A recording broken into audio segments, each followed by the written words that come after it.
Makanya Muhammad bin Sirin rahimahullah, beliau pernah ditawarkan sebuah transaksi, kalau tidak salah keuntungannya 40.000 dirham. Besar sekali keuntungannya. Muhammad bin Sirin punya satu toko di pasar di Irak. Itu kalau dia beli, orang satu pasar beli semua. Dianggap kayak kalau kita MUI ngeluarin fatwa gitu. Kalau sudah keluarin fatwa itu dianggap ini. Kalau dia sudah beli berarti halal gitu. Makanya dia jeli. Ada rupanya orang bawa keju, tawarkan kepada Muhammad bin Sirin. Ini keju nih. Muhammad bin Sirin mau nggak? Modal saya sekian, saya jual kepada Anda sekian. Jadi untungnya orang itu jelas, saya untung sekian. Kemudian Anda bisa jual di pasar dengan harga sekian, karena memang harga pasarnya sekian. Artinya keuntungannya sangat besar. Dia tinggal beli. Orang-orang pasar pun tahu Muhammad bin Sirin akan jual dengan harga pasar. Dan mereka mau beli. Coba kalau kita di posisi beliau, kita akan beli saja kan. Tapi Muhammad bin Sirin tanya satu kalimat. Ini kejumu halal nggak? Kata orang itu, keju. Wahai Muhammad bin Sirin, susu dikeringkan, campur garam, diaduk, dibiarin membeku. Jadi keju. Apanya jadi masalah? Kata dia tidak. Keju ini kau bawa dari wilayah non-muslim. Bisa saja mereka campur dengan lemak-lemak hewan yang haram. Kalau kau jamin buat saya, kau berani tanggung jawab depan Allah hari kiamat, saya beli semua nih. Orang itu takut dengan kalimat itu. Dia bilang, enggak, saya enggak berani jamin. Kata Muhammad bin Sirin, saya tinggalkan. Kalau enggak ada transaksi. Silakan jual sama orang lain, silakan. Sudah. Orang satu pasar jadi bicara. Muhammad bin Sirin meninggalkan keuntungan 40.000 dirham. Hanya karena syubhat. Ragu-ragu nih. Halal enggak? Tinggalin sama dia. Begitu mereka hati-hatinya gitu ya. Ringkas cerita besok. Rupanya ada satu orang datang transaksi di toko Muhammad bin Sirin. Belanja barang 2 dirham saja. 2 dirham. Kecil sekali, murah gitu. Tapi orang ini rupanya karena asyik ngobrol, dia lupa kalau dia belum bayar. Dia tiba-tiba mau keluar dari toko. Kata Muhammad bin Sirin, sebentar saudaraku.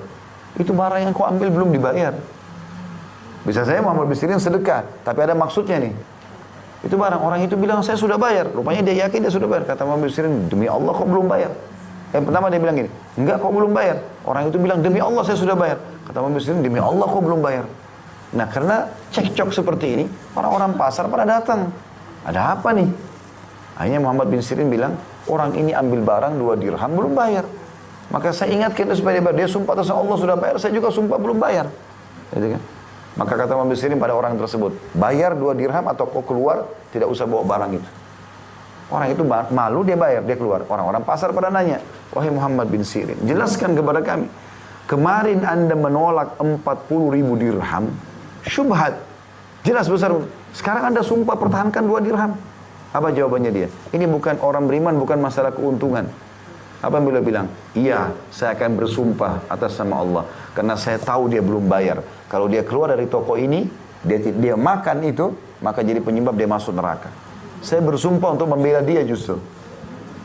Seperti itu mereka menjaga hal-hal seperti, dan tidak mau juga menjerumuskan orang lain pada pengkhianatan. Jangan justru kita sengaja buat pengkhianatan itu. Ya. Kalau seandainya Bapak Ibu transaksi sesuatu atau ada urusan yang penting harus diselesaikan, baik lembaga pemerintahan atau swasta, kita sudah ikutin prosedurnya. Ini loh prosedurnya begini. Oke, sudah selesai. Ternyata dipersulit dan kita punya hak untuk memiliki itu, misalnya SIM, KTP, apalah, akte lahir. Kita tahu itu hak kita. Kalau tidak, kita dihukum oleh pemerintah kita gitu kan. Lalu disengaja ditahan, kita tidak akan bisa kecuali bayar. Pada saat sudah mentok kita bayar. Itu bukan sogokan, karena kita punya hak. Yang termasuk dalam sogokan yang dilarang adalah kita bayar dari awal, belum ada upaya apa-apa, sudah langsung main bayar saja. Akhirnya terjadilah pengkhianatan dari para pegawai-pegawai tersebut. Khianat amanah nih. Dia tidak boleh kan begitu. Tapi kita yang melatih dia untuk itu. Makanya teman-teman sebagai seorang muslim harus bisa kita ubah ini. Ya. Harus kita bisa mengubah dan memulai dari diri kita sendiri. Ya. Hati-hati teman-teman sekalian, dalam Islam hal yang sepele pun itu sudah diingatkan oleh Nabi SAW. Pernah ada Nabi bertamu ke rumah seorang sahabat. Rupanya suami istri lagi duduk ngobrol. Mereka punya anak kecil. Anak kecil ini mau jalan keluar. Ibunya bilang, nak ini nak. Sambil genggam tangannya gini. Maksudnya mau kasih sesuatu. Kata Nabi SAW, langsung Nabi tanggapi. Kalau di tanganmu tidak ada sesuatu yang sudah kau maksudkan ingin berikan kepada dia. Kebetulan ibu itu waktu itu mau kasih kurma, maksudnya anaknya supaya nggak keluar dari rumah. Maka kau dicatat sebagai seorang pendusta. Gitu aja nggak boleh.